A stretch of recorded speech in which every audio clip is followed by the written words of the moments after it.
Si do t'jetë gjendja e atij që ka dhënë sadaka në ahiret, domethënë pas vdekjes, ditën e gjykimit. Kjo është më e mira. Kjo më e mirë, elhamdulillah. Kjo është më e madhja.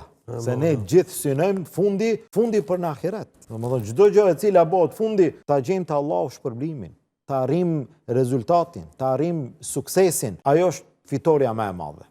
Cila është fitoria më e madhe për njeriu? Në dunja edhe në ahiret, tha Allahu azza wa jall, "Faman zuhziha 'anil nari wa udkhila al-jannata faqad faz." Ai i cili shpëton nga zjarri i xhehenemit dhe hyn në xhenet, ai është i cili ka fituar. E sadakaja a ndihmon njeriu që ta mbron nga zjarri i xhehenemit? Tha pejgamberi sallallahu alaihi wasallam, do të del njeriu para Allahut azza wa jall, do t'i flet Allahu atij pa përkthyes, do të sheh para vetes. Çka do të ketë para vetes? Vetëm veprat e veta.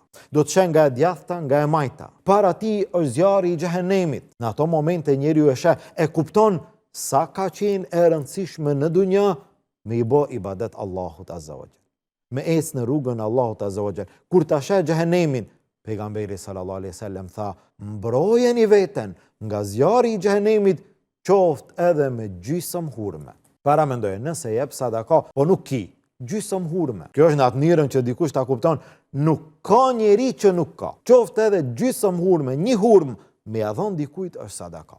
Shpëtoje veten, mbroje veten nga zjarri i xhehenemit, qoftë edhe me gjysmë hurme.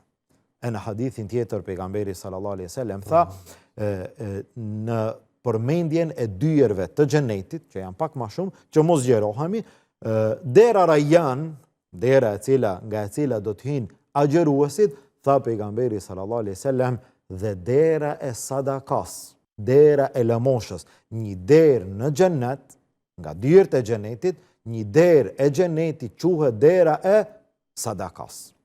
Dera e lëmoshës. Përkandësh ajo derë për atë i cili në dunja ka dhënë sadaka.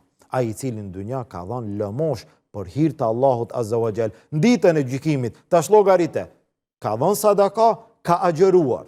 Elhamdulillah, në Ramazan sidomos, gjithë besimtarët agjërojnë. Ai i cili ka agjëruar dhe ai i cili ka dhënë sadaka, do t'i hapen në ahiret dy dyer. Ai i cili ka më shumë ibadete, do t'i hapen më shumë dyer. Mirë, po ai i cili jep sadaka, do t'i hapet dera e xhenetit, dera e sadakas. Allahu na boft për atyre që ju hapet edhe dera Rayyan, edhe dera e sadakas, po edhe dyert e xhenetit, dyert e punëve të mira, ibadeteve ndaj Allahut azza wa jall.